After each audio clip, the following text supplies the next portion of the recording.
2016 September ஒரு இரவு மட்டும்தான்.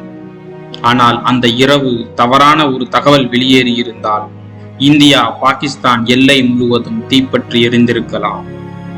உரி தாக்குதல். காஷ்மீரில் உள்ள ஒரு அமைதியான இராணுவ முகாம். அதிகாலை இருள் இன்னும் அகலாத நேரம். திடீரென வெடிக்கும் துப்பாக்கி சத்தம்.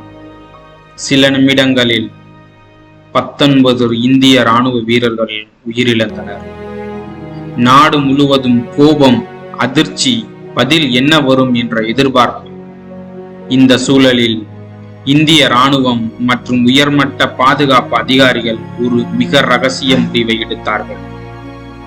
இது சாதாரண பதில் அல்ல, இது ஒரு மறைமுக துல்லிய தாக்குதல் திட்டம். ஆனால் இந்த நடவடிக்கைக்கு ஒரு பெரிய ஆபத்து இருந்தது. இந்த திட்டம் வெளியேறினால் அது வெறும் திட்டத்தின் தோல்வி மட்டுமல்ல, அது நேரடியாக ஒரு முழுமையான போராக மாறியிருக்கும். அந்த நாட்களில் டெல்லி மற்றும் காஷ்மீருக்குள் நடந்து கொண்டிருந்த கூட்டங்கள் மிக குறைந்த நபர்களுக்கே தெரிந்த தகவல்கள். தொடர்பு வழிகள் மற்றும் எல்லாம் கடுமையாக கட்டுப்படுத்தப்பட்டிருந்தன. ஒவ்வொரு வீரருக்கும் கூட முழு திட்டம் தெரியாது. அனைத்தும் பிரிவுகளாக பிரிக்கப்பட்டிருந்தது. ஏன் இவ்வளவு ரகசியம்?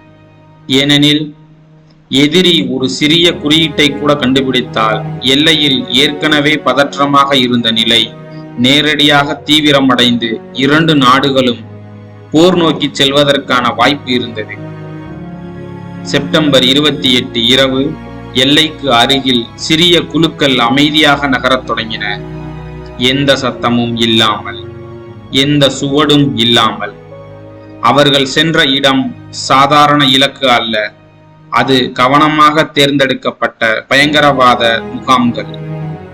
ஆனால் அதே நேரத்தில் ஒரு பயங்கரமான சாத்தியம். எங்காவது ஒரு கசிவு, ஒரு இடைமறிக்கப்பட்ட அழைப்பு, ஒரு எதிர்பாராத நகர்வு அது நடந்திருந்தால் அவர்கள் திரும்பி வரவே முடியாமல் இருந்திருக்கும்.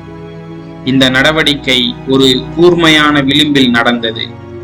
ஒரு பக்கம் பழிவாங்குதல், மற்றொரு பக்கம் போர்.